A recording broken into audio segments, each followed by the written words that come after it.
प्रति व्यक्ती 5 किलो धान्य आपण देत असतो. मध्यंतरी आपण सर वर्षभरामध्ये जवळपास 3,342 अर्ज आलेले होते. तर यात बेसिक सर 2-3 प्रॉब्लेम आहेत जे आपल्या पण निदर्शनास आणून देतो. पहिला प्रश्न सर त्यांच्याविषयीच्या तक्रारी होत्या, समिती मी गठीत केली, त्यांचा कारवाईचा प्रस्ताव पण मी DSOना पाठवलेला आहे. तो होईलच, आपण पण त्या ठिकाणी बोलणारच आहात. पण सर लोकांचा रोष वाढण्यामागे 2 कारणं आहेत सर. पहिला विषय असा आहे का अगोदर शासन ऑपरेटर नियुक्त करत होते आणि बाहेरचे लोक जे आमच्याकडे ऑफलाईन अर्ज द्यायचे ते ऑपरेटर मार्फत त्या ठिकाणी ऑनलाईन मध्ये फीडिंग व्हायचं. आता शासनाने ऑपरेटर बंद केले आणि RCMS ही प्रणाली चालू केली. आता यांचा जो प्रश्न होता सर RCMS लॉगिन बाबतचा, सर्व्हर सर एवढा डाऊन आहे म्हणजे आम्ही पण एवढे त्याच्यामध्ये परेशान झालो. लोक येतात, बाहेर जर काम करायला गेलं तर त्याच्यामध्ये अजिबात सर तो एक जर नोंद त्या ठिकाणी घ्यायची असेल तर सर त्याला तास अर्धा तास त्या ठिकाणी लागत असतो. आणि RCMS बद्दल सर मी स्वतः जे तक्रारी होत्या त्या अनुषंगाने DSOना दिलं, त्याच्यावरून शासनाकडे त्यांनी पाठवलंय. म्हणजे एखादा उत्पन्नाचा दाखला आहे, रहिवास दाखला आहे, त्यांच्या नियमावली ठरलेल्या आहेत. उत्पन्नाच्या दाखल्याला किती रक्कम घ्यायची, रहिवास दाखल्याला किती घ्यायची, हे RCMS सर स्वतः करायचंय. पण बाहेर जे लोक गोरगरीब येतात स्वतः करू शकत नाहीत, त्यामुळे त्यांना कुठंतरी बाहेरच्या एखाद्या कॉम्प्युटर कॅफेवरती किंवा कुठंतरी जावं लागतं आणि त्याची कोणतीच नियमावली नसल्यामुळे की त्यांनी किती रक्कम घ्यावी आणि कुठं ते करावं, यामुळे ते सर अडचणी येत आहेत. आणि मग त्याला जास्त वेळ लागत असल्यामुळे त्याच्यामध्ये फीडिंग करण्यासाठी मग त्या ठिकाणी बाहेर जास्तीची रक्कम आकारणे वगैरे या ठिकाणचे असे प्रकार होत. मग हे वस्तुस्थिती मी निदर्शनास आणून दिलेली आहे सर. आपल्या मार्फत पण एकदा आपल्याला बोलावं लागेल सर. DSO. अध्यक्ष महोदय, तहसीलदार साहेब, तुमच्या ऑफिसचा विषय हा ती नेट चालू ठेवणं, तो सर्व्हर चालू ठेवणं, तो सर्व्हर कार्यान्वित असणं, ही सर्वस्वी जबाबदारी महसूल विभागाची. नेमकं कुणामुळं थांबतंय, का थांबतंय, कशामुळं थांबतंय, त्याचा अभ्यास करा. हा राज्याचा सॉफ्टवेअर आहे. DSO ऑफिस कडून पण आपण वरती शासनाला कळवलेलं, महाराष्ट्र शासनाला पुरवठा विभागाला. आमच्या लेखी पत्र आम्ही तक्रारी करतो आणि आजच्या मीटिंगचा संदर्भ देऊन कळवा त्यांना. ऑपरेटरचे पैसे कोण देणार? इथनं गेल्यावर साहेब ही विषय बंद पडणार. ऑपरेटरचे पैसे द्यावे लागतात. दर महिन्याला एक ऑपरेटर कमीत कमी 10 ते 12 हजार रुपये घेतो. तिथं कमीत कमी 2 ऑपरेटर लागणार आहेत. ऑपरेटरचा प्रस्ताव आपण DSOना दिला होता. DSOनी विभागीय आयुक्तांना त्याचे प्रस्ताव दिलेला आहे. त्यांच्याकडून आपल्याला 2 ऑपरेटर भेटणार. तात्पुरता एखादा माणूस कोण देता यायचं नाही का सर? तात्पुरता जरी दिला, आता अर्ज सर या महिन्यामध्ये किती आहेत? जवळपास टोटल यांनी 1216 अर्ज एका महिन्यामध्ये. नवीन कार्ड देणं असेल, त्याच्यात नावात दुरुस्ती असेल, नावात वगळणी असेल, 1216 अर्ज एका महिन्यात आहेत सर. म्हणजे आपल्याकडे लोकसंख्या जर 4 लाख धरली तर 0.5% लोकांचे अर्ज दरमहा त्या ठिकाणी पुरवठा शाखेमध्ये येत असतात. आणि एवढं मोठं काम एक ऑपरेटर कडून पण शक्य होणार नाही सर. त्याला सर 2 ऑपरेटरची आम्ही मागणी केलेली आहे, जे फुल टाइम पाहिजे. ते जर मिळाले तर पूर्ण होईल सर आपलं काम. आणि सर त्याला पण देऊन 1.5 महिना झालेला आहे.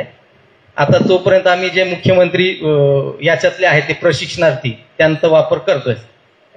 अध्यक्ष महोदय, एकच साहेब सांगतो शेवटात, तुम्ही स्वतः जाती लक्ष घातलं, तुम्ही घातलं साहेब लक्ष, पण तुम्ही सर्व डाऊन असल्यामुळे मागच लागता. तसं न करता जेवढे आहेत तेवढे करून टाका. ज्यांच्यावर कारवाई व्हायची ती सरकार करेल.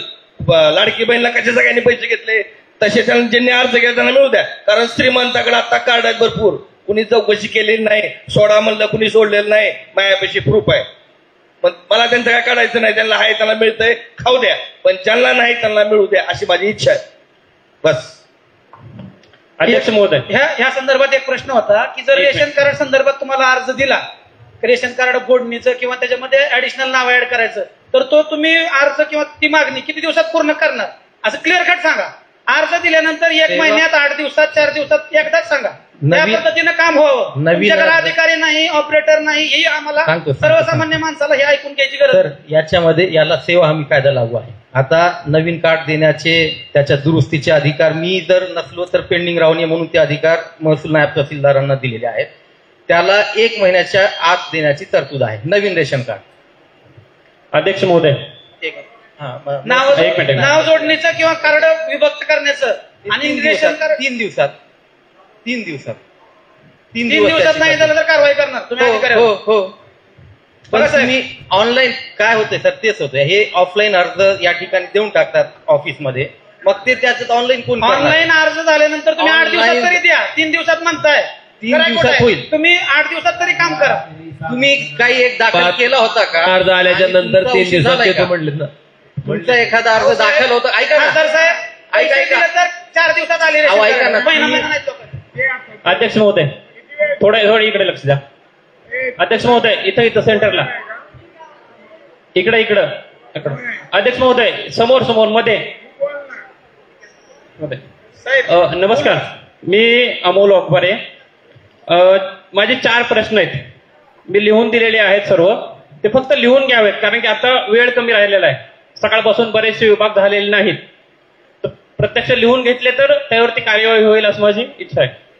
बार्शी तालुक्यात उद्योजकता विकास व रोजगार जागृतीसाठी आपल्या लोकप्रतिनिधींमार्फत चालू असलेल्या उपाययोजना कोणत्या आहेत? दुसरा प्रश्न आहे, पहिला प्रश्न मी परत रिपीट करतो. बार्शी तालुक्यात उद्योजकता विकास व रोजगार जागृतीसाठी लोकप्रतिनिधीमार्फत चालू असलेल्या उपाययोजना कोणत्या आहेत? दुसरा प्रश्न, बार्शी MIDC मध्ये आमचा फोन सगळ्यांचा 24 तास चालू असते. नाही ऐका ना, नाही काय ऐका तुम्ही ऐका ना, तुम्ही ऐका की तुमच्या पहिल्या प्रश्नाचं उत्तर देतो की तुमच्या युवकांना जिथं कुठं कर्जाची अडचण आहे, जिथं कुठं बँकेच्या बाबतीत अडचण असेल, कुठल्या गव्हर्नमेंट स्पॉन्सर स्कीमच्या बाबतीत अडचण असेल तर डायरेक्ट आमचे नंबर सगळ्यांचे प्रत्येक बँकेच्या बाहेर लावलेत, सगळ्या ऑफिसेसच्या बाहेर लावलेत, त्यामुळे डायरेक्ट संपर्क लोक करतात. आता नेमकं तुमचा प्रश्न जो आहे उद्योजकता विकास म्हणजे नेमकं काय अपेक्षित आहे ती जर आम्हाला कळाल तर त्याच्यात पण आम्ही सुधारणा Yes. करू, तसं पण करू. माझी अपेक्षा अशी आहे की आपण आजच्या मीटिंगचा आपला उद्देश हे आहे की बार्शी तालुक्याचा सर्वांगीण विकासामध्ये यामध्ये रोजगार याला प्राथमिकता देण्यात यावी. का? कारण कसं असतंय, आपल्या इतर सर्व योजनांसाठी किंवा इतर गोष्टींसाठी आम्हाला तुमच्याकडनं एवढंच अपेक्षित आहे की काय करावं असं तुम्हाला वाटतं ते सांगा, तेवढंच सांगा. सध्या शासनाच्या ज्या योजना चालू आहेत तर त्याचं जागृती ही प्रत्येक गावापर्यंत व्हावी अशी आमची इच्छा आहे. हा पहिला प्रश्न सर हे आहे. दुसरी गोष्ट, बार्शी MIDC मध्ये सामान्य माणसाला उद्योगधंद्यासाठी 1 ते 2 गुंठे जागा, 1 ते 2 फक्त भेटण्यासाठी आपल्या मार्फत काय उपाययोजना होऊ शकते? हे बघा, MIDC हे शासनाचं अंगीकृत योजना आहे आणि त्यांचे 1 आणि 2 गुंठ्याचे प्लॉट नसतात. उद्योजकासाठी त्यांनी 5 गुंठे, 10 गुंठे, 15 गुंठे, 20 गुंठे अशा प्रकारे प्लॉट केलेले असतात. 1 आणि 2 गुंठ्याचे प्लॉटमध्ये MIDC मध्ये उभारणारा उद्योग MIDCला अभिप्रेत नाही. लक्षात आलं? त्याच्यामुळे त्यांचे मिनिमम प्लॉट MIDCच्या नियमाप्रमाणे हे 5 गुंठ्यापासून सुरू होतात. साहेब आपलं बरोबर आहे. आणि यामध्ये तुमच्या माहितीसाठी मुख्यमंत्री कौशल्य विकास योजना आणि प्रधानमंत्री कौशल्य विकास योजना या दोन्ही योजनेचे आढावे आम्ही ज्यावेळेस दिशा समितीची बैठक त्या ठिकाणी सोलापूरला होते तेव्हा प्रत्येक विभागाकडनं त्यांनी केलेले उपाययोजना, त्यांनी घेतलेले मेळावे, त्यांनी घेतलेले प्रशिक्षण आणि त्या प्रशिक्षणाच्या माध्यमात विद्यार्थ्यांना जे प्रशिक्षणार्थी आहेत त्यांना दिलेले अपॉइंटमेंट ह्याचा आढावा पण आम्ही दिशा समितीमध्ये घेत असतो.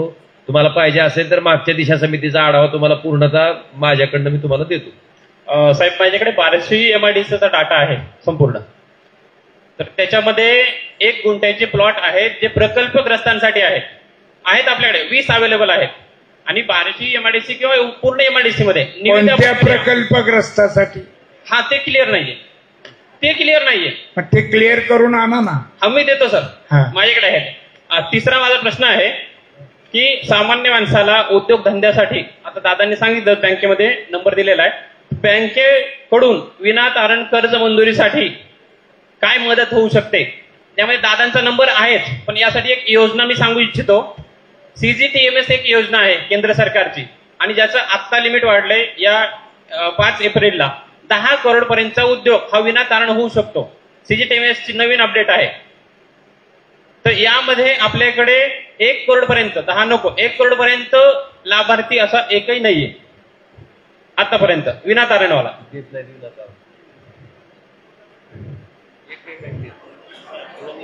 हॅलो, रिझर्व्ह बँकेच्या गाईडलाईन प्रमाणे इकडे बघा. 2 लाख रुपयाच्या पुढचं कुठलंही कर्ज द्यायचं असेल तर तुम्हाला तारण द्यावंच लागतं. तुम्ही उद्योजकाचा विषय सांगायला लागला, जी पोरं MBBS करतात त्या पोरांना शैक्षणिक कर्ज जरी पाहिजे असेल 2 लाखापेक्षा अधिकचं, तर त्यांना सुद्धा कोलॅटरल म्हणजे तारण काही ना काहीतरी प्रॉपर्टी द्यावीच लागते. त्याच वेळेस बँक त्यांना लोन देते. तुम्ही ज्या योजनेचा या ठिकाणी उल्लेख केलाय की 10 करोड रुपयाचं लोन त्या ठिकाणी विनातारण दिलं जाऊ शकतंय, ती योजनेचं जर मला तुमच्याकडे डिटेल मी असेल देतो, तर सर. मला द्या. Yes. निश्चितपणे त्या योजनेत तुमच्या डिटेल जर सत्यता असेल तर त्याचा फायदा या MBBS करणाऱ्या पोराला होईल. त्यांना बी आपण विनातारण कर्ज जर देता आलं शिक्षणासाठी तर बघू तर द्या. आणि माझ्याकडे- जे तुम्हाला माहिती आहे Yes. ते माहिती नाही असं दाखवू नका आम्हाला विचारताना. नाही, तुम्ही मी- आता 2-3 प्रश्न असेच विचारले की नाही, यांनी उत्तर देताना ते मला माहिती आहे, तुम्हाला माहिती आहे तर विचारता कशाला? नाही, हे पहिल्यांदा तुम्हाला काय माहिती आहे आणि तुम्हाला आमच्याकडनं काय अपेक्षित आहे एवढं सांगा, आम्ही होय म्हणू किंवा नाही म्हणू. चालेल. मी माझं 1-2 मिनिटात फक्त बोलतो याबद्दल. यामध्ये असं आहे की मी एक कृषी उद्योग मार्गदर्शक म्हणून काम करतो. या ज्या योजना मी सांगितल्या तर याचा पूर्ण अभ्यास आहे. मोफत करता आहे. का? नाही, हा. प्रायव्हेट कन्सल्टंट आहे, मोफत करत नाही. यामध्ये या सर्व योजनांचा अभ्यास आहे. दुसरी गोष्ट अशी आहे की याचे लाभार्थी देखील असे आहेत की ज्यांना हे कोलॅटरल फ्री लोन झालेलं आहे. असे उदाहरण आपल्या तालुक्यात तयार केलेले आहेत. माझी इच्छा आहे की पारशीतल्या प्रत्येक गावामध्ये एक उद्योजक उभा राहावा, फक्त एक. पारशीमध्ये 131 गावं आहेत, 125 ग्राम सरपंच आहेत. तर आपल्या प्रत्येक गावामध्ये माझी इच्छा सर, एकच विनंती, माझी एकच विनंती तुम्हाला. तुम्ही जे आता मला अपेक्षित काय आहे ते- तुम्ही जे मला सांगितलं की कोलॅटरल न घेता त्या उद्योजकाला लोन दिलं, येस, तुम्ही सांगताय तेवढ्या अमाऊंट मध्ये हो. 1 कोटी का काय तुम्ही हो. म्हणतात, हो. असे एका उद्योजकाचं नाव सांगा. नरेंद्र मेश्राम म्हणून आहे, माझा मित्र आहे. बर, कुठले मी ते? तुम्हाला देतो. नागपूरमध्ये. बरोबर आहे ना, महाराष्ट्रात आहे. तर यामध्ये- गुजरात मध्ये नागपूर मध्ये जी नाही, होईल. नाही, नाही, तसं नाही. कसं आहे बघा दादा, असं आहे आपल्याकडे या गोष्टी होणं गरजेचं आहे म्हणून मी इथं उभा आहे. नाही नाही, चांगली. आणि माझी तळमळ ही आहे की इथं ही सुधारणा तुमचा होईल. ऐका, तुमच्या ह्या गोष्टीबद्दल अभिनंदन आहे. तुम्ही सांगितलेल्या माणसाला जर विनातारण कर्ज त्या नागपूरमध्ये दिलं गेलं असेल तर Yes. निश्चित आपण बँकांना भांडू किंवा नागपूरला एक नियम आणि बार्शीला वेगळा नियम आहे का, इथं पण दे म्हणून मागू आपण. आणि आपल्या बार्शीमध्ये विनातारण 10 लाख रुपये कर्ज दिलेली माझी उदाहरणं आहेत. बार्शीत आहेत ती. मी बार्शीतली ते नावही सांगू शकतो, जी बार्शीत आहेत. ती पण सांगा. तर त्यामध्ये आनंद सतीश भांगे मसाला उद्योग आहे यांचा, 9,54,000चं लोन आहे यांचं. त्यानंतर देवेंद्र लक्ष्मण गरड यांचं 9,94,000चं लोन आहे. तिसरं विनोद नामदेव ढाकणे, 9,94,000 त्यांचं लोन आहे. आणि हे 10 लाखाच्या लिमिटमध्ये केलेलं आहे. कोणत्या बँकेनं दिलंय? पहिली बँक होती IDBI, दुसरी बँक होती बँक ऑफ महाराष्ट्र आणि तिसरी जी बँक आहे ती HDFC आहे. आणि याच्यामध्ये आपल्याकडे आणखीन एक योजना चालू आहे सध्या. विनातारण दिलंय का आपण? विनातारण बघा, नाही तर तारण दिलेलं असायचं. नाही, सर्व डॉक्युमेंट मी तयार करतोय. बर, मीच सर्व तयार करतोय. तुमचा त्यामुळे तुम्ही तुमचा guarantee नाव आणि नंबर मला द्या, मी तुमच्याकडे भरपूर पाठवतो क्लायंट, तुम्ही मला द्या नंबर. कसं आहे बघा, पाठीमागे तुमच्या बसलेले तुम्ही संपर्क आहे. तुम्ही जर अशा 3 लोकांना दिला असेल, माझ्याकडे दिवसाचे 10 ते 20 पोरं सहज येते. क्रांतीच होऊन जाईल आपल्याकडे सगळी. आजच्या आमसभेतून हीच अपेक्षा आहे मला सर. निश्चित. येस सर, बोल. ती फी आपण प्रोजेक्टनुसार ठरवूया. तुमचा नंबर, नाव आणि नंबर द्या की तेवढा. सर, अमोल शंकर वाघमारे, राहणार बार्शी. नाही पत्ता. पत्ता Alipur road, Karmaveer housing society, हा, अमोल शंकर. वाघमारे. नंबर सांगा की मोबाईल. 83-17-23 या हो. 83-17-23-96-86. आणि परत भेटू आपण. यस, मी माझ्याकडे पण पुष्कळ लोक आहेत. मी स्वतः भेटायला येतो. धन्यवाद साहेब बोलू का? एक तहसील साहेबाला प्रश्न आहे माझा. 2021 पासून भराडी या नावाचं एक माझ्या शेतालगत खडी क्रेशर आहे. एक 5 वर्षापासून मी तक्रारी देऊन सुद्धा हरकती असताना सुद्धा त्याला ना हरकत प्रमाणपत्र वगैरे ग्रामपंचायतीनं वगैरे दिलेलं होतं. ते ग्रामपंचायतीकडनं ना हरकत प्रमाणपत्र पण आम्ही कॅन्सल केलेलं आहे. तहसीलदार साहेबाला प्रश्न आहे त्याच्यावर आणखी काय, आणि त्याचं रात्री दिवस रोज खडी क्रेशर चालू आहे. तुमचे अधिकारी येते आणि फक्त कागदावर कारवाई करते, तिथं समोर का कारवाई करीत नाही? ते खडी क्रेशर सील झाले म्हणून याच्या अगोदर मला तुम्ही कागद दिलते आणि त्याच टायमिंग आणि त्याच वेळेत ते खडी क्रेशर चालू होते. बोलतो 6 फेब्रुवारीला तिथे तुम्ही सकाळी 11 वाजल्यापासून 6 वाजेपर्यंत शिंदे यांची एक तक्रार माझी होती. तिथं आंब्याची आणि रामफळची बाग आहे. कृषी अधिकाऱ्यांनी शास्त्रज्ञ बोलून माझ्या शेतीच्या 200 ते 300 झाडाचं नुकसान होतं असं मी म्हणत नाही. कृषी अधिकाऱ्यांना शास्त्रज्ञ आणून दाखवले तर मला नुकसान मिळत नाही. नुकसान तर नाही, पण ते कृषी युनिट बंद झालं पाहिजे आणि याला कुठल्याही शासकीय दृष्टीने शिंदे यांची तक्रार होती. क्रशरच्या जवळ त्यांची शेती आहे. परवानगी दिली आहे. कोविडच्या काळात शेतकऱ्याला ही बाजूला सगळ्या गोष्टी ठेवलेल्या आहेत. बोलतो बसा. तर शिंदे यांची तक्रार क्रशर बद्दल आहे. ताडसोमनी या ठिकाणी एक क्रशर आहे, त्याला एमपीसीबीची परवानगी आहे. हरकती असताना परवानगी कसं काय दिलं? ते एमपीसीबीला विचारू आपण. एमपीसीबीला विचारू. 1 मिनिट सांगतो. हा सर, त्याचा दीर्घ मुदतीचा खानपट्टा मंजूर आहे 10 वर्षाचा. ग्रामपंचायतची जी तुम्ही एनओसी दिली होती ती जर रद्द झाली किंवा ती जर एमपीसीबीला दिली तर क्रशरला परवानगी द्यायची जी काही लायसन्सिंग अथॉरिटी आहे ते एमपीसीबी आहे. आता शिंदेचा जो विषय आमच्याकडे आला होता, त्याची परवानगी मी त्यांच्याकडे दिलेली आहे.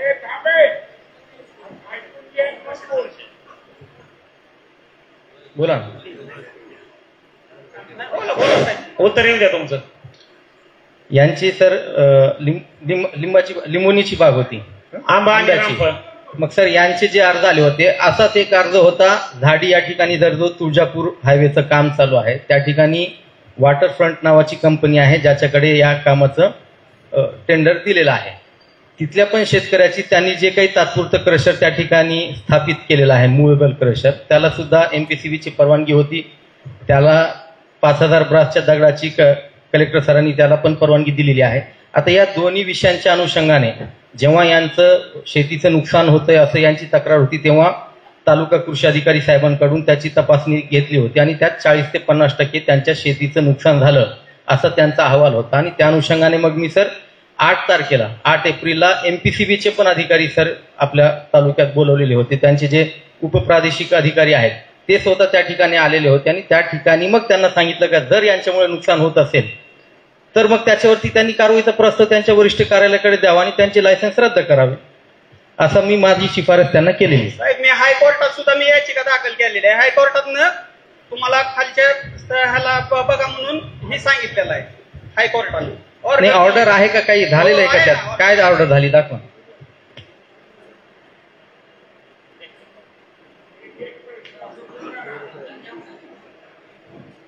एकाचे प्रश्न हे झाला.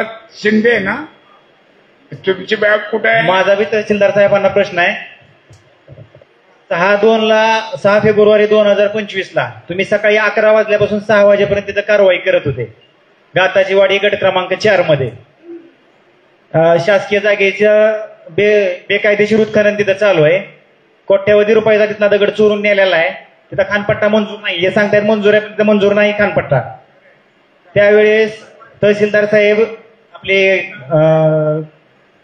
मंडळ अधिकारी कोरके साहेब आणि 3 तलाठी आणि पोलीस प्रशासनाची ग्रामीणची गाडी अशी एवढे जण तिथं उपस्थित असताना तिथं कारवाई केली. त्या कारवाईचे साहेब माझ्याकडे व्हिडिओ आहेत. तिथे व्हिडिओ बघा, सगळे व्हिडिओमध्ये दिसत आहेत. जिओ टेपनं व्हिडिओ काढलेले ते सगळे फोटोज व्हिडिओ सगळेच आहेत. तर त्यांनी केलेल्या कारवाईची काहीच माहिती आम्हाला दिलेली नाही. आणि या बाबतीत आम्ही प्रांत साहेबांना सुद्धा कळवलं होतं तर त्यांनी त्यांना 15 दिवसात अहवाल द्यायला सांगितला होता. तोही त्यांनी दिलेला नाही. सोलापूर जिल्ह्यातली सगळ्यात मोठी खाण आहे सध्या. 4 आहे ती वडार समाजाचे जे सुनील चौगुले आणि इतर एक त्यांची खाण आहे. वर्षानुवर्ष खाण होती. त्याबद्दल त्यांना 2021 साली त्या ठिकाणी त्यांच्यावरती दंड पण झालेला आहे. आता राहिलं तक्रारीच्या अनुषंगाने, तर तिथं जर कोणी अनधिकृत करत असेल तर आम्ही त्यांच्यावर कारवाईच करणार आहोत. आणि ही जी तुम्ही त्या दिवशीची तक्रार आहे त्याचा प्राथमिक रिपोर्ट सर कलेक्टर साहेबांना दिलेला आहे हवं तर त्यात आणखीन सखोल चौकशी करण्यासाठी नायब तहसीलदारांच्या अध्यक्षतेखाली आम्ही समिती पण नेमतो.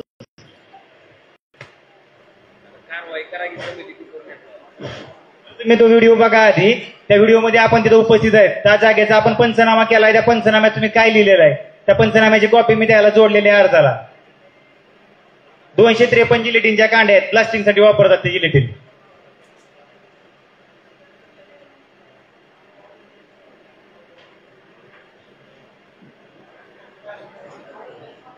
रोजगारशी भूकंपाची त्याच्यामुळं ही जुनी खान वडर समाजातल्या एका सहकार्याची होती. मागच ती बंद झाली. त्याचा धंदा बंद झाला, सगळं बंद झालं. मग ही जागा ही सरकारी जागा आहे. हो, वॉटर मे बी आज त्याची काय पोझिशन त्याचं आहे, पण तुमचा आता अधिकार आहे का नाही? बोजत चढवल्यामुळं कब्जा कुणाचा? उतार्याला कुणाचं नाव आहे? महाराष्ट्र शासन. म्हणजे कुणाचं झाली मालकी? महाराष्ट्र शासनाची झाली. तुम्ही मध्ये बोलू नका, नाहीतर बंद करतो आमचं बोलणं. आम्हाला तरी बोलू द्या, नाही तर तुम्ही तरी बोला. महाराष्ट्र शासनाच्या जमिनीमध्ये जर एखादा खाजगी माणूस उत्खनन करतो, त्याची तक्रार केल्यानंतर तुमच्या हाताखालची माणसं तिथं जातात, पोलीस स्टेशनला कळवलं जातं. पोलिसाचा रोल फार लिमिटेड असतो.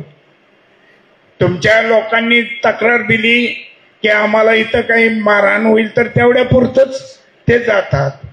पण तिथं काही तसं दिसलं नाही, त्यामुळे पोलीस निघून आले, त्यांचा रोल काही पुढे नसल्यामुळे. पण जे कोणी होते त्यांनी तिथं ते पंचनामा करायला पाहिजे, ती जप्त करायला पाहिजे. ती एवढी वाहनं आहे आणि आजही ते चालू आहे शासनाच्या जागेत.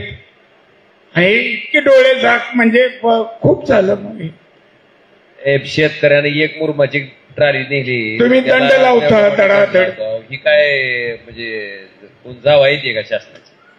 हा, एक मुरमाची गाडी असली तर त्याला दंड लागतंय. असं नाही ना साहेब. तहसीलदार साहेबांनी सांगितलं की खानपट्टा मंजूर आहे. खानपट्टा जिथं मंजूर आहे तिथं उत्खननच होत नाही. असं डबल कॅरेक्टरची कारवाई नको. कारवाई समजा ती तर व्हायलाच पाहिजे ना. तुम्ही तिथं गेला, जिलेटिनच्या कांड्या दिसत तुम्ही जप्त न करता आलाच कशी? एक आठवड्याच्या आत तहसीलदार साहेब तुमच्याकडून संबंधितावर कारवाई केली पाहिजे. हा सगळ्या आमसभेचा निर्णय आहे. सर, माझा पंचनामा बार्शी तहसीलचे तुझ्या सहित सगळ्यावर, म्हणजे तुझ्या तुमच्या नुकसानीचा प्रस्ताव कळवलेला. हो, कळवला की सर. अजून काय त्याच्यात दुसरं काही करायचं आहे का? मी 10 तारखेला अर्ज दिला सर. आज महिना झाला तरी सध्या त्यांचे जे सरकार अधिकारी येऊन कारवाई केली तर पंचनामा केला, पण तहसील आणखी जमा केलेला नाही. इतके दिवस का? कोण आहे सर्कल? हा पंचनामा करणारा सर्कल कोण आहे? इथं हजर आहे का? ते हजर नाही म्हणून त्यांच्यावर कारवाई करावं लागेल. सरकार अधिकारी एक मिनिट. 8 ते 10 वर्ष तिथंच आहे.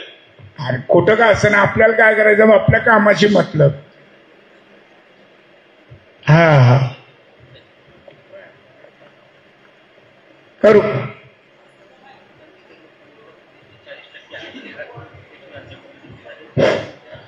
साहेब, हा एका खडी क्रशर पुरता मुद्दा नाही. तहसीलदार साहेब, ही प्रदूषण महामंडळवाली साहेब कुणाला पण देतात. आज तुम्ही कुठल्याही 50% खडी क्रशरवर जावा साहेब. एकच मिनिट. कुणीच एकाही क्रशरचे 50% नियम कोणच पाळत नाही. मग ही डोळ्याचा गपचिप त्या गोरगरीब तलाट्यावर सरकारवर कशाला त्यांच्या अंगावर टाकताय? जी अटी शर्ती पूर्तता करत नाही त्यांचे सील करा की.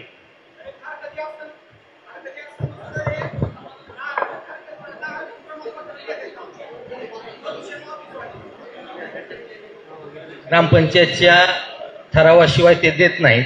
आता ग्रामपंचायतचे ठराव कसे मिळाले माहित नाही. आणि हे जुने क्रशर आहेत बरेचसे, 5-6 वर्ष नवीन. त्याच्यामध्ये ज्या ग्रामपंचायतच्या हद्दीमध्ये क्रशर करायचंय त्या ग्रामपंचायतनं जर ठराव दिला, एनओसी दिली, ना हरकत दिलं, तरच त्या हद्दीमध्ये क्रशर होत आहे. जर जर जर त्या ग्रामपंचायतनं दिलेला ठराव बोगस असेल, चुकीचा असेल, खोटा असेल किंवा तसा ठराव दिला नाही, असा परत दुसरा ठराव घेऊन जर त्या ग्रामपंचायतीनं कळवलं तर ती ठराव तुम्ही MPCB मध्ये दाखल करा. प्रदूषण मंडळ ते ताबडतोब त्याची जी मान्यता आहे ती रद्द करून टाका. केलेलं आहे साहेब. मला पोल्युशन दाखवा. ऑफिस. तुम्ही गेल्यावर त्या अधिकाऱ्याला फोन लावून द्या मला. सर, तहसीलदार साहेबांना एक प्रश्न आहे. पर्जन्य मापकाचा प्रश्न आहे की ज्याच्यामुळं आम्हाला नुकसान भरपाई मिळत नाही. अतिशय गांभीर्यानं घेण्याचा हा विषय आहे की आपलं मी विनंती यासाठीच करतोय की सर्कलच्या ठिकाणी समजा मी खांडवी सर्कलमध्ये आहे आणि पर्जन्य मापक हे खांडवी सर्कलमध्ये आहे आणि मी कोरपळ्याचा रहिवासी आहे. कोरपळ्यामध्ये 65 मिलीच्या पुढे पाऊस पडला आणि खांडवी सर्कलमध्ये कमी पडला तर एका सर्कलमध्ये साधारणपणे 10 गावं येतात. आणि समजा खांडवीला पाऊस कमी पडला आणि राहिलेल्या गावामध्ये जर पाऊस जास्त पडला तर एका गावामुळं नुकसान भरपाईपासून 9 गावं वंचित राहतात. माझी विनंती आहे शासनाला की पर्जन्य मापक यंत्र हे कशाही पद्धतीत प्रत्येक गावामध्ये बसलं पाहिजे की जेणेकरून प्रत्येक गावात त्या पावसाची नोंद झाली पाहिजे. त्यामुळं आपला शेतकरी वंचित राहणार नाही. प्रश्न नंबर 2, पीक विमा संदर्भातला अतिशय कळीचा मुद्दा आहे. राज्य शासनानं 2384 कोटीची रक्कम शासनाकडे पीक विमाच्या माध्यमातून त्या ठिकाणी जमा केली गेली.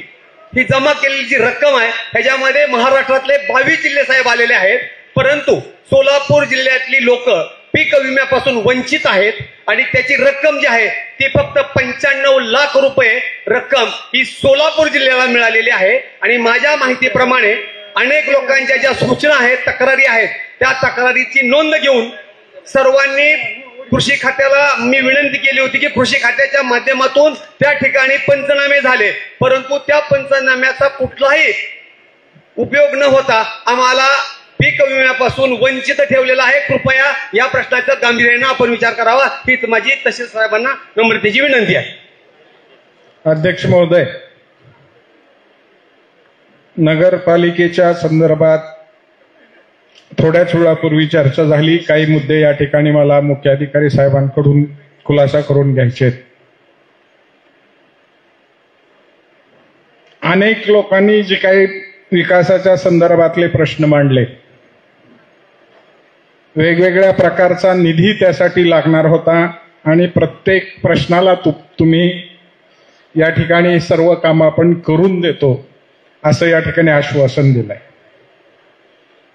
माझ्या अल्पशा माहितीप्रमाणे मागच्या बजेटमध्ये जो काही नगरपालिकेचा नफा फंड होता त्याच्यापेक्षा दुपटीनं मंजुऱ्या आपण त्या ठिकाणी दिलेल्या आहेत. आणि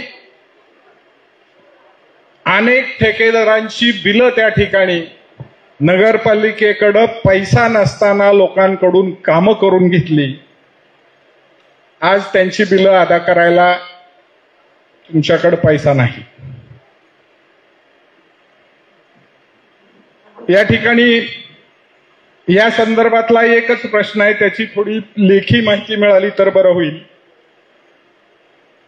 सन 2023-24 मध्ये नगरपालिकेच्या फंडातनं किती कामं मंजूर झालेत, त्यापैकी पूर्ण किती झालेत आणि बिलं अदा करायची किती जणांची बाकी राहिलेली आहे याची माहिती मिळावी. दुसरा एक विषय, आता या संदर्भातनच अनेक लोकांनी, गोरगरीब कॉन्ट्रॅक्टर आहेत, छोटे काही सुशिक्षित बेरोजगार इंजिनियर आहेत, यांची गेल्या 2-2, 3-3 वर्षापासून काम करून त्यांची बिलं अदा झालेली नाही. आणि त्या ठिकाणी बिलं अदा करत असताना कॉन्ट्रॅक्टरची तोंड बघून बिलं अदा केली जातात असा लोकांचा, नाही बार्शीकरांचा समज आहे. माझी अशी विनंती राहील की स्टँडिंग ऑर्डर 30 प्रमाणे आपण अंमलबजावणी करणार आहात किंवा नाही. ज्यांची क्रोनॉलॉजी प्रमाणे ज्यांचं काम आधी पूर्ण झालंय त्यांचं बिल अदा करणं क्रमप्राप्त आहे. आणि शेवटचा एक छोटासा मुद्दा बोलण्यासारखं भरपूर आहे. गेल्या अनेक दिवसापासून गुंठेवारीची काही प्रकरणं असतील, कुणाचे लेआउट असतील, हे मंजूर करत असताना विशिष्ट लोकाला भेटून या असं आपल्या स्टाफ मधले लोक सांगतात. त्याच्यानंतरच आपल्या सह्या होतात. ही वस्तुस्थिती खरी आहे का नाही याचं उत्तर द्यावं. आणि हे करत असताना या शहरामध्ये आपली बार्शी नगरपालिका महाराष्ट्रातली एक नावाजलेली नगरपालिका म्हणून आजपर्यंतचा इतिहास आहे. परंतु बाहेरून जे लोक काही या ठिकाणी काम करण्यासाठी येत होते, या नगरपालिकेतल्या जाचाला कंटाळून या ठिकाणी कुणी बाहेरचे कॉन्ट्रॅक्टर असतील, एखाद्याला लेआउट टाकायचा असेल, कुणाला काही या ठिकाणी काम करायचं असेल, चांगली माणसं बार्शीचं नाव घेतलं की इतकं बदनाम करून टाकलंय या नगरपालिकेनी. बार्शीत काम करायला कुणी नको म्हणतंय. आज या 2-3च प्रश्नाची कृपया लेखी उत्तरं द्यावी आणि सर्वसामान्य जनतेला न्याय द्यावा. खऱ्या अर्थानं आज जो प्रश्न जिवंत आणि ज्वलंत आहे पाणी पुरवठ्याचा, माझ्या माहितीप्रमाणे यापूर्वीच्या काळामध्ये 2 दिवस 3 दिवसाला व्यवस्थित पाणी पुरवठा होत होता. फार फार तर 5-10% शहर वाढलेलं असेल, याच्यापेक्षा काही फरक नाही. परंतु नियोजनाच्या अभावामुळं आणि चुकीच्या गोष्टी त्या ठिकाणी घडत असल्यामुळं लोकांचे हाल होते. याच्यात दुरुस्ती करावी एवढीच या ठिकाणी विनंती करतो. हॅलो अध्यक्ष महाराज, माझे 3 विषय तहसीलदार साहेबांना आहेत. आपले ऑनलाईन मतदार नोंदणीची कागदपत्रे, हॅलो आमदार साहेब, ऑनलाईन मतदार यादीची जी कागदपत्रे आहेत, BLOनं केलेली यादी खरोखर सत्य असते. त्याच्यात काहीही चूक होत नाही. BLOच्या यादीत त्यानं दाखला घेतो, फोटो घेतो, आधार कार्ड घेतो. जे ऑनलाईन मतदार यादी तयार होते त्याचं व्हेरिफिकेशन काढीचं सुद्धा होत नाही. हो, व्हेरिफिकेशन त्याचं तुम्ही ऑनलाईन अर्ज तुमच्याकडे आल्यानंतर करणार का? एक प्रश्न. दुसरा रेशन कार्डाचा विषय आहे. रेशन कार्ड बंद पडलेलं चालू करण्यासाठी 1 वर्ष लागतं. 3 महिने माल उचलला नाही, रेशन कार्ड बंद करते. ते चालू करायला 1 वर्ष लागतं आणि ते पुन्हा तांबड्या कार्डात जातं.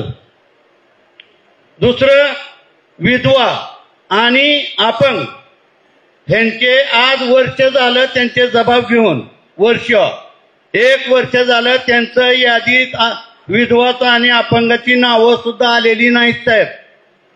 ऑनलाईन नाहीत ना, कशीच नाहीत. 1 वर्षापासून मंजूर नाहीत ते.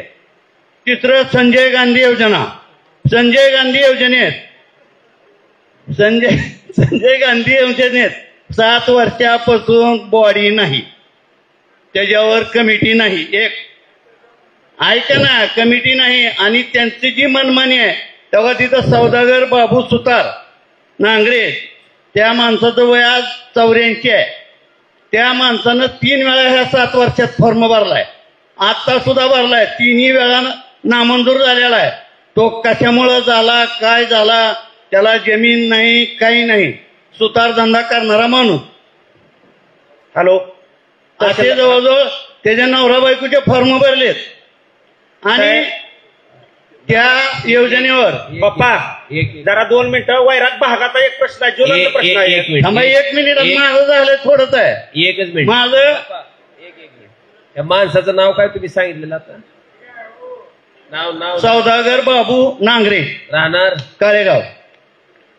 हे जे नवरा बायकोचं प्रकरण आहे. आणि दुसरं एक तालुका पंचायतकडला एक विषय आहे, सांगतो एकदाच, पुन्हा बोलायला नको. तालुका पंचायतकडे काय होतंय, प्रत्येक गावात, आता आमच्या गावात ब वर्ग आहे, एकच बोर्ड आहे. त्या बोर्डावर डिजिटल करून आणतात, फोटो काढतात. गावात दुसरा बोर्ड पुन्हा नाही, ते फोटो काढून गेले का अधिकारी, पुन्हा गावात तुम्हाला कुठं बोर्ड दिसणार नाही, किती रक्कम, काय रक्कम, काही दिसणार नाही. हे एक पद्धत बंद व्हावी मला इंग्रजासारखी पद्धत वाटायला लागली ती. मग मागं 5 वर्षात तसं साहेब, झालं कसं आम्हाला देणं नाही. मध्यम प्रकल्प आणि जवळगाव मध्यम प्रकल्पाचा जे लाभ क्षेत्रातली गाव आहेत त्या गावाच्या संदर्भात 7/12 उतार्यावरती इतर अधिकारामध्ये शेरे जे आहेत त्याची 1980 पासून शेरे पडलेले आहेत साहेब. त्याची अडचण अशी इथे आहे की उद्देश पूर्ण झाला तरी पण ते पोकळ शेरे तसेच आहेत. संबंधित भूसंपादन विभाग त्याची जर कुठलाही 1 ते 11 ऑफिस आहेत त्याची समन्वय शाखा कधी सुद्धा त्याची जबाबदारी ही म्हणते त्यांच्याकडे जावा लेखी उत्तर देतात. त्याचा दुष्परिणाम असा होतोय 7/12 काय हस्तांतरणास बंदी, हिंगणी प्रकल्पामुळे तब्दील करण्यास मनाई, पुन्हा भूसंपादन प्रकरण चालू आहे. ह्या सगळ्या गोष्टी असल्यामुळे त्याचा दुष्परिणाम ज्यावेळेस हस्तांतरण करायचं जमिनीचं दुय्यम निबंधक कार्यालयाकडे आम्ही कधी जातो त्यावेळेस काय करतात ती जे मॅडम आहेत तिथले साहेब आहेत आमच्याकडून प्रत्येकाकडून 10,000, 20,000, 25,000 रुपये प्रत्येक शेतकऱ्याकडून घेतलं जाते साहेब. हा फार ज्वलंत प्रश्न आहे. आणि दुसऱ्या दुय्यम निबंधक कार्यालयाचे आहे की पीक पाणीचे फेराज असतो काय शेतकऱ्याकडून राहिला जातो नोंदवायचा तर त्यांचं रेट कार्ड ठरलेलं आहे. 1 वर्षाचं पीक पाणी जर नसेल तर तलाठी साहेब काय करतात लेखी लिहून देतात सही करतात.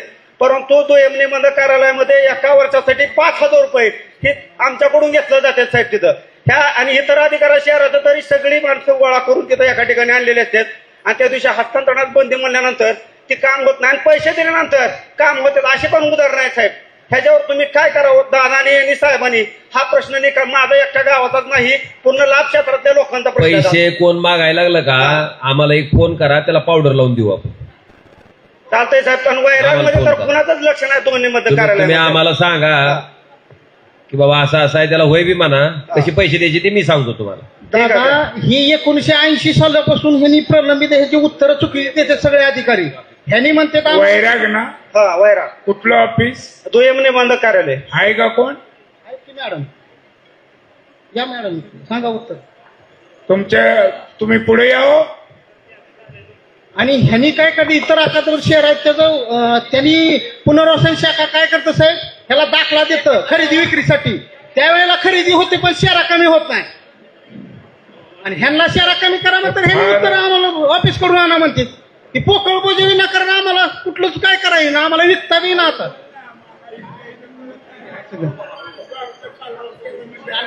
उत्तर. Hello sir. हॅलो हा येऊन उत्तर द्या.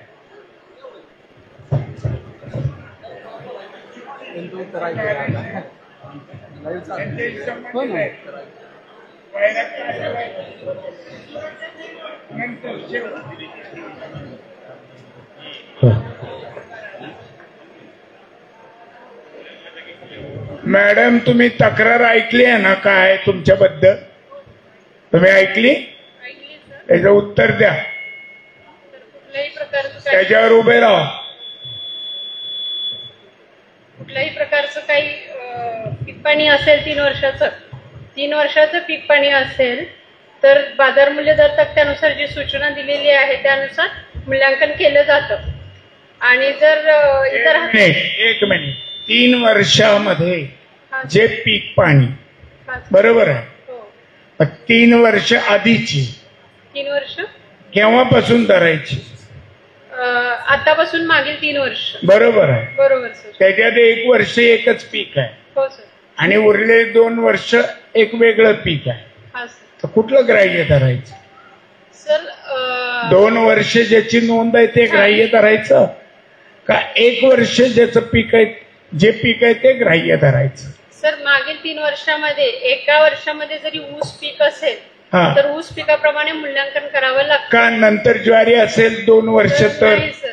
मॅन्युअल भाग 2 मध्ये हे सांगितलेले आहे की 3 वर्षामध्ये एका जरी वर्षामध्ये ऊस पीक असेल तर ऊसाप्रमाणेच मूल्यांकन केलं जावं. ऊस सोडून दुसरं काय असेल तर एखाद्याने बाग लावली जळली परत त्यांनी ज्वारी लावली सोयाबीन लावलं तुम्ही जळलेल्या बॅगेचं उत्पन्न धरणार का नाही. जे हायेस्ट आहे सर त्याप्रमाणे जे हायेस्ट आहे त्याप्रमाणे मूल्यांकन करावं लागतं. जे आहे काय हायेस्ट म्हणजे जे उच्च दर आहे ना कशाचा उच्च दर ऊस समजा ऊस सोडा म्हणजे पीक पाणीमध्ये जर सोयाबीन असेल ज्वारी असेल भुईमुग असेल केळी असेल ऊस असेल याच्यामध्ये केळीला ऊसाला रेट जास्त असतात सर. त्यामुळे ते धरायचे. हा सर मग 2 वर्षाची केळी जळली, ऊस जळला, 1 वर्ष त्याने काढून टाकलं, पाणी नाही, आणि 2 वर्ष ज्वारी लावली जी पावसाच्या पाण्यावर येते, बरोबर आहे. मग त्यावेळेस काय धरायचं? सर बाजार मूल्य दर तक्त्या 20च्या सूचनेमध्ये असं दिलेलं आहे की 3 वर्षाचं पीक पाणी पाहायचं आणि त्या 3 वर्षाच्या पीक पाणीनुसार मग ते हंगामी बागायत धरायचं, बागायत धरायचं की जिरायत धरायचं ते ठरवावं लागतं. हो ना, मग मी तेच तुम्हाला विचारतोय. तुम्ही फक्त ते वाचून दाखवल्यावर सांगता 1 वर्ष 1 पीक आहे आणि 2 वर्ष 1 पीक आहे. कुठलं ग्राह्य धरायचं? मागील 3 वर्षामध्ये जे जास्त असेल म्हणजे ज्या पिकाला जास्त रेट असेल ते धरायचं सर. असं कशात आहे? मॅन्युअल भाग 2 मध्ये सर. कुठे आहे का हो आपल्याला? आहे सर. त्या आम्हाला जरा द्या हो सर. आणि आम्हाला त्याच्यावर पुढं मांडायला बरं. नक्की सर. नक्की सर. अजून काय तक्रार होती? साहेब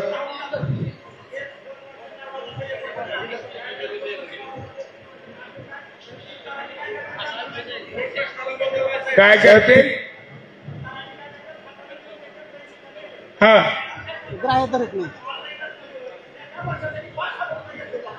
साहेब पिकाचं व्हॅल्युएशन कमी निघू द्या किंवा जास्त निघू द्या, त्याच्याबद्दल काय नाही अडचण, पण एक्स्ट्राचे पैसे जातात तिथं.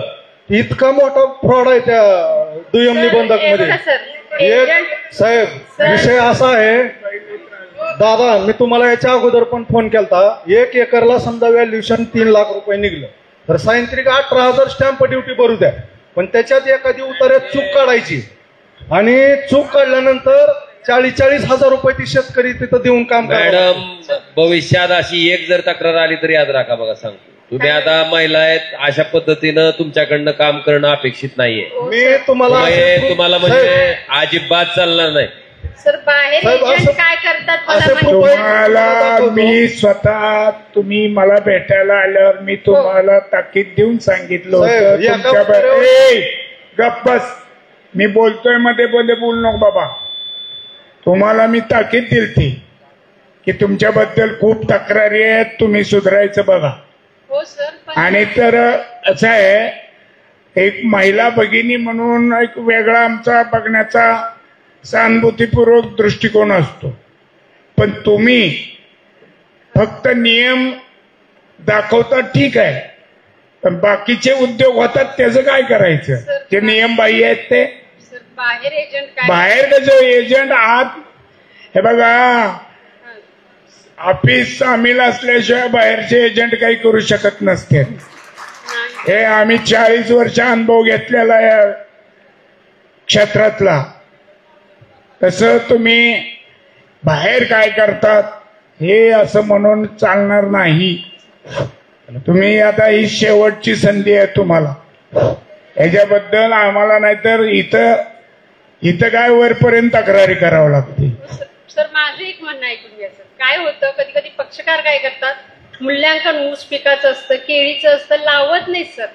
आणि कधी कधी असं होतं की तुम्ही काय बघायला गेलता का लावलं नाही लावलेलं? सर 7-12 उताराच सांगतो. 7-12वर जर लावलं नसेल तर तुम्ही काय बघायला गेलता तिथं ऊस होता म्हणून?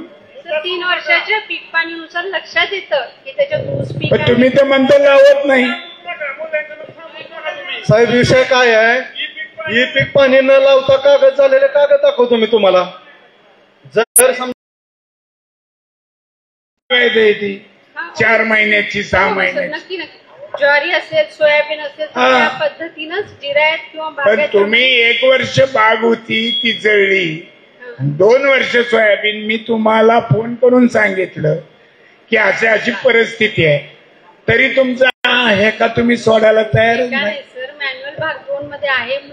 अहो मॅडम, नियमात केलेली कागद आम्ही जर तिथल्या रजिस्ट्री तपासल्या तुमच्या जेवढ्या केल्या, एक बी रजिस्ट्री जर करेक्ट आली तर मला सांगा की साहेब, एक बी रजिस्ट्री. आता कसं आहे, उगा नियम आम्हाला सांगू नका दादा, आम्हाला तुम्ही नियम सांगू नका. तुमच्या रजिस्ट्र्या जेवढ्या केल्यात तुमच्या मनात तर ताजमहलची रजिस्ट्री करून दाखवाल तुम्ही.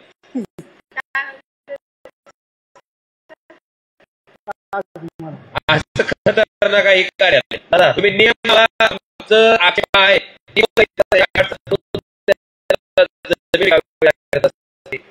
त्याला बी शेतकरी अशा गोरगरीब लोकांकडून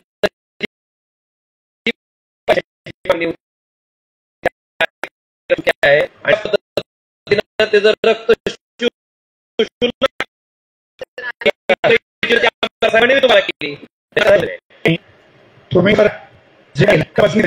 करून घ्या म्हणजे आम्हाला कळेल की कुणाचं किती मूल्यांकन आणखीन एक विषय आहे, खरेदीसाठी जर गेला आपण आणि उतार्यावर जर बँकेचा बोजा असला तर होत नाही म्हणून सांगते आणि ह्यांचे जे बाहेरचे एजंट आहे तिथले म्हणते 80,000 द्या 90,000 द्या आणि ती कागद तेवढे पैसे दिले करून कागद आहे साहेब माझ्याकडे तुम्हाला आणून दाखवायला झालेला कागद आहे माझ्याकडे तुम्हाला आणून बी दाखवायचं म्हणलं तर कासारीचा काय उतार्यावर बँकेचं लोन होतं आपल्या डीसीसी बँकेचं गौडगावच्या अगोदर चौकशी करायला गेलो सांगितलं होत नाही कागद पुन्हा ते माणसाला बोलवून घेतलं 90,000 रुपये दे तुझा कागद करून देतो ते कागद दस्त सेट मी तुम्हाला आणून द्यायला तयार आहे आणि देतो ते दस्त आणून दे ह्यांना नियम विचारू कुठल्या नियमात बोजा असताना रजिस्ट्री केली विचारू ना नियम त्यांना साहेब माझा कागद करायला गेलो 20 गुंठ्याचा माझा वैयक्तिक 20 गुंठ्याचा कागद करायला गेलो त्याच्यात 3 नावं इतर अधिकारात आहेत आजची ही आमसभा फेसबुकवर सुद्धा लाईव्ह आहे जे लोक फेसबुकवर लाईव्ह बघायला आहेत त्यांना सुद्धा विनंती आहे की ज्या कार्यालयामध्ये अशा पद्धतीनं पैसे घेऊन कुठला कागद केलेला असेल तुमचे निदर्शनास आला असेल तर निश्चितपणे आमदार साहेबाकडं माझ्याकडं तुम्ही निश्चितपणे आणून द्या आम्ही त्याच्यावर 100% ऍक्शन घ्यायला सरवळ्याचा कागद यांनी माझा 20 गुंठ्याचा कागद करायचा होता 40,000ची मागणी केली कागद केला नाही माझ्याकडे तेव्हा पैसे नव्हते मी न कागद करता घरी गेलो पुढच्या आठवड्यात त्यांनी सुशांत निवृत्ती काकडे नावाच्या व्यक्तीचा कागद रंगनाथ कोंडेबा जगताप नावाच्या व्यक्तीच्या नावाने 10 गुंठे केला 40,000 रुपये लाच घेतली त्या माणसानं मला भेटून सांगितलं माझा पण काय कागद माझा त्यांनी फुकट केला का नाही त्यांचा माझा पण 20 गुंठ्याचा फुकट कागद करून द्या रजिस्टर मध्ये जे काय पैसे लागतात 18-20,000 तुमची जी काय फी आहे ती फी भरून मी करतो एवढ्या लोकांसमोर तुम्ही सांगा त्यांचा मी व्यवहार व्यवस्थित केला न 1 रुपया लाच घेता हो दादा ह्यांनी 10 गुंठ्याचा कागद 1 रुपया न लाच घेता केलाय तसा माझा पण 1 रुपया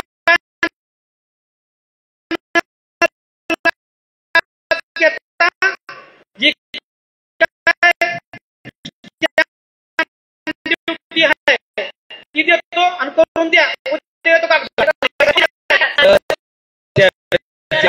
आम्ही 10 गुंठ्याचा त्या गडला कागद झाला 20 गुंठ्याचा केला का नाही अजून एक 20 गुंठ्याचा कागद करून द्या मला त्यांनी पहिला कागद जसा केलाय पहिला जसा केलाय तसा कागद मला करून द्या काही वेळी नाही इतक्या मोठ्या प्रमाणात तक्रारी म्हणजे हे आज पहिला दिवस नाही मी तुम्हाला फोन करून तुमचे वरिष्ठ एक होते ते बदलले दुसरे गोडके आले त्यांनाही सांगितलं तुम्ही मला भेटायला आल्यावर मी तुम्हालाही सांगितलं की तुम्ही नीट वागण्यात सुधारणा करा म्हणजे हे सगळ्या तक्रारी ह्या काही आज आमसभा आहे म्हणून नाही किंवा या दोघा तिघा पुरत्याच मर्यादित नाही ह्या सर्वेशाम वैराग भागातल्या तक्रारी तुमच्या ऑफिस बद्दल आहे व्यक्तिशः तुमच्या बद्दल आहे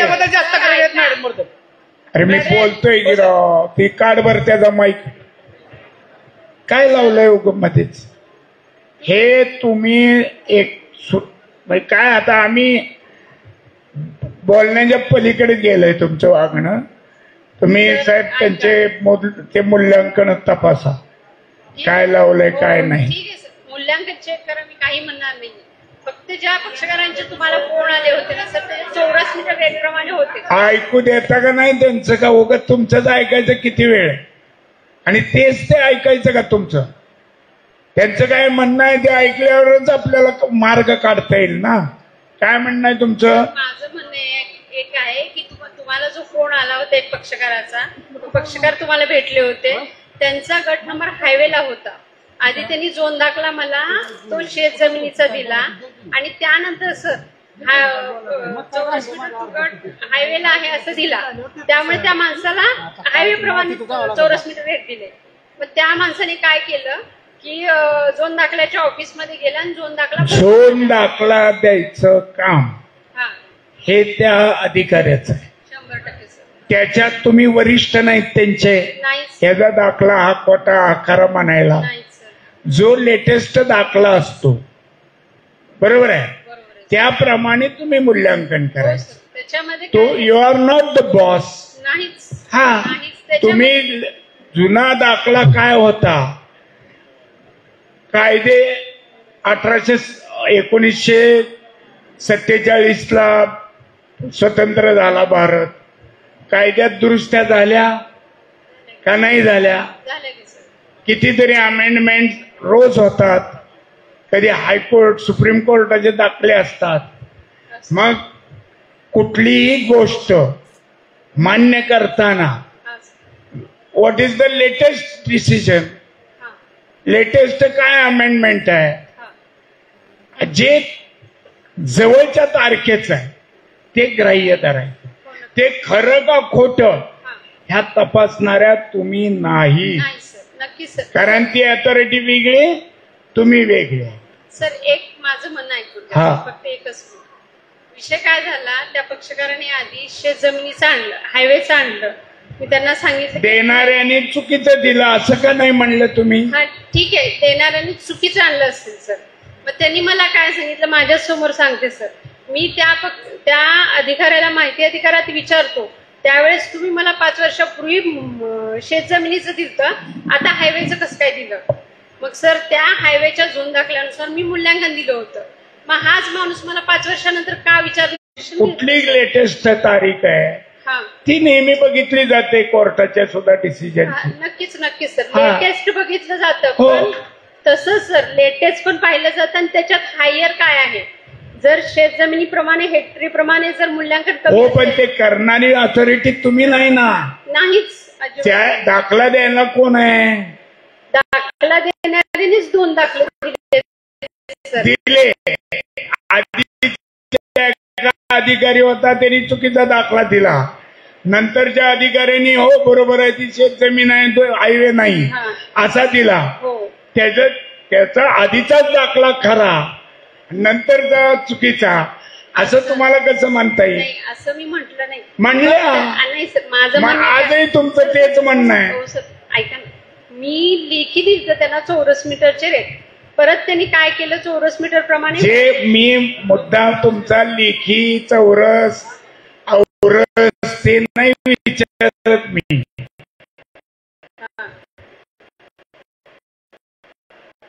24चा दाखला 2025 सर 2024 होते, 25चा ग्राह्य धरा, महिना बघा. चला सर, एका दिवशी 2 दाखलेत का एकाच तारखेचे? 3 महिन्याच्या फरकाने एक दाखला आहे. लेटेस्ट कुठला आहे? पण तुमच्या वरिष्ठांना विचारा कुठलं करा. माझं राहू दे, आम्हाला नाही कळत ते. ठीक आहे, लेटेस्ट पण धरू, पण बाजार मूल्य दर तक्त्यात जे हायर आहे ते पकडावं लागतं सर. तुम्ही आता माझ्याशी एवढं वाद घालता, म्हणलं सामान्य माणसाचं काय असेल? सर वाद नाही घालत, मी माझा मुद्दा सांगते सर. कारण पक्षकारांचं काय आहे, चौरस मीटर रेट लावल्यानंतर त्यांचं व्हॅल्युएशन वाढतं. हॅलो, वाद नाही घालत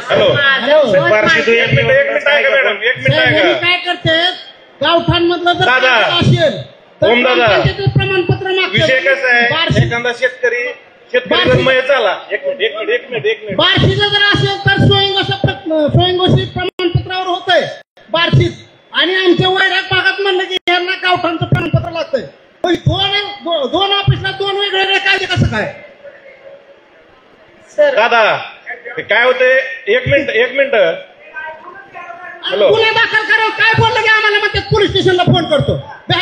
दादा शेतकरी जर मयत झाला आणि त्याचा वारस पुढं मुलगा लागला, यांचा प्रस्ताव दाखल ठेवू नका, नका आम्हाला त्रास होतो. जर मुलगा वारस लागला तर तो खातेदार बदलला जातो. खातेदार बदलल्यानंतर ई पीक पाणी खातेदाराला, तर मॅडम पाठीमागच्या 3 वर्षी त्याची ई पीक पाणी कशी आणायची? त्यांनी सांगावं आम्हाला की ह्या पद्धतीनं तुम्ही पाठीमागची ई पीक पाणी आणा. साहेब माझी एक रजिस्ट्री कॅन्सल केली, थांबले, मी पैसे देऊन थांबवले. साहेब नाही, कुठली आहे तुम्ही मला उद्या कागदपत्र सहज भेटा, मी बघते. तुम्ही असंच बोलताय, तिथं तरी बोलूच देत नाहीत. नाही, आज बोलू तुम्ही तरी या. देताय सर्वसामान्य लोकांना. या, मी बघते तुमचं आणि काय. एकाच गटातली एक रजिस्ट्री आज झाले आणि 1 महिन्यानंतर ह्या आल्या. ह्यांच्याकडनं मी म्हणलो का पाठीमागची रजिस्ट्री आहे, त्यांनी काय केलंय, मी काय जबाबदार नाही त्याला, मी करत नाही. एक मिनिट साहेब यांचा जे कागद कायद्यात असेल त्या पद्धतीनंच केलं जाईल बघा. साहेब यांचा कागद एक सुद्धा या ऑफिस बद्दलच्या तक्रारी सगळ्या माझ्याकडे द्या, मी मंत्री महोदयाकडे नेऊन देतो. साहेब वार्षिक कार्यालय आहे का कोणी तर? चालेल तू म्हणायचं नसतं, चालेल पिलेल म्हणायचं नाही. नाही, इकडं मी बोलते. माझा कोण आहे तुम्ही? रजनी पाटील. हा, तुम्ही आता म्हटलात की मूल्यांकन भाग 2 प्रमाणे 3 वर्षाचं ई पीक पाहणी होतं. तर मग मला प्रश्न हा विचारायचा आहे समस्त शेतकऱ्यांची पोरगी म्हणून आणि शेतकरी म्हणून, की दरवर्षी ई पीक पाहणी करण्याचं कारण काय, आणि तुम्ही त्याच्यानुसार आम्हाला दरवर्षी ई पीक पाहणीचे फोटो मागवता, त्याचा पंचनामा मागवता आणि नंतरच पैसे पे करता. आणि दुसरी गोष्ट, तहसीलदार साहेब, आपण मागच्या वेळेस जनता दरबारला सांगितलं होतं, दादांनी घेतला त्यावेळेस, की दादांनी स्पष्ट वॉर्निंग दिली होती, ई पीक पाहणी काम करणं एक तलाठ्यांचं काम आहे. तरी पण काही तलाठी असं उत्तर देतात की आम्ही ते करू शकत नाही. मला फक्त काय म्हणायचंय की त्याच्यासाठी काहीतरी उपाययोजना होणं, किंवा आता तुम्ही जे मूल्यांकन भाग 2चं म्हटलात, तर मग दरवर्षी ई पीक पाहणी करण्याचं कारण तरी काय? ई पीक पाहणी करायची करणं ही तलाठ्याचीच जबाबदारी आहे, ती शेतकऱ्याची नाहीच आहे. कारण प्रत्येक शेतकरी मोबाईल अँड्रॉइड ऑफर करू शकत नाही आणि तो तितका हुशार असेलच असं नाहीये. So, ते तहसीलदार साहेबांनी सगळ्यांना सांगावं तलाठ्यांना. आणि ते तुम्ही असं म्हणणार की मूल्यांकन भाग 2चं, तर ते आम्हाला सगळ्यांना एक उत्तर द्यावं की दरवर्षी ई पीक पाहणी करण्याचं कारण काय, मग जर 3 वर्षाच्या ह्याच्यावरतीच आमची नोंद होणार असेल तर. हॅलो साहेब, माझी एक अशी वैराग नगर पंचायती संदर्भात मागणी आहे. दादा, वैराग नगर पंचायती संदर्भात एक साहेब मागणी आहे. वैरागच्या काय साहेब फोन नाही माहीत आहे, पहिल्यांदा बोलायला लागले ते माहीत नाही साहेब. ज्याचे पैसे दिले त्यांची कागद करते, वार्षिक पण हाच प्रकार आहे. सर, ई पीक पाहण्याच्या बाबतीत बोलतो.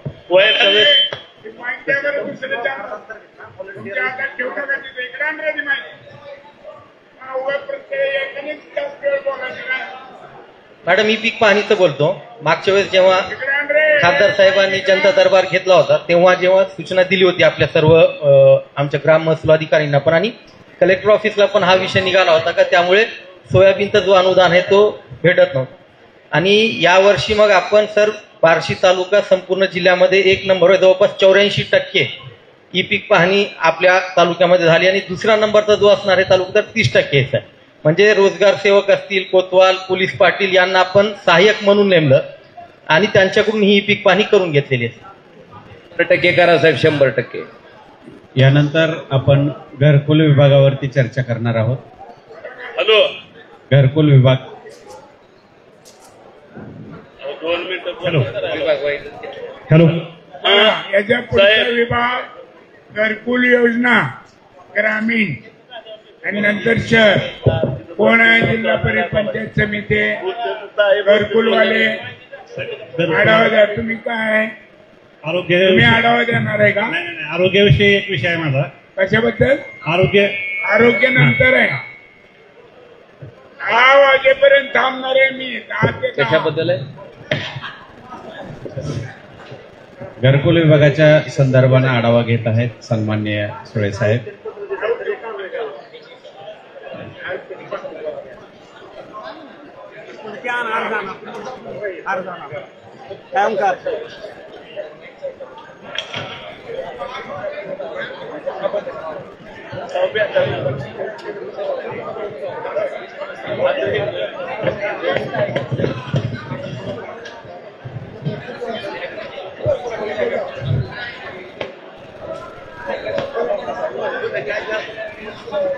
कर्नाटकमध्ये जमीन आहे.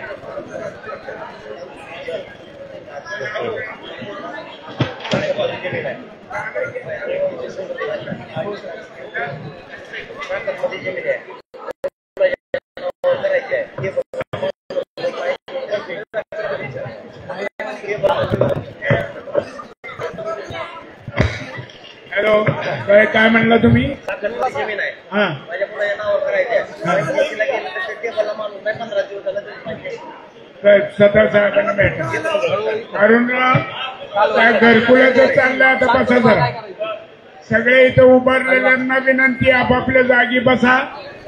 घरकुलाचा विषय महत्वाचा आहे. तुमचं डिपार्टमेंट कुठलं आहे?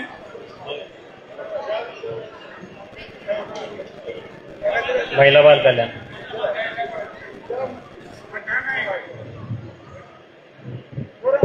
साहेब नमस्कार, मी महेश सुळे, व्हिडिओ पंचायत समिती बार्शी. आपल्याकडे घरकुलच्या प्राधान्याने 4 योजना राबवल्या जातात. प्रधानमंत्री आवास योजना, रमाई आवास योजना, मध्यंतरी मागच्या वर्षी मोदी आवास योजना आली आणि एसटी संवर्गासाठी शबरी आवास योजना. तर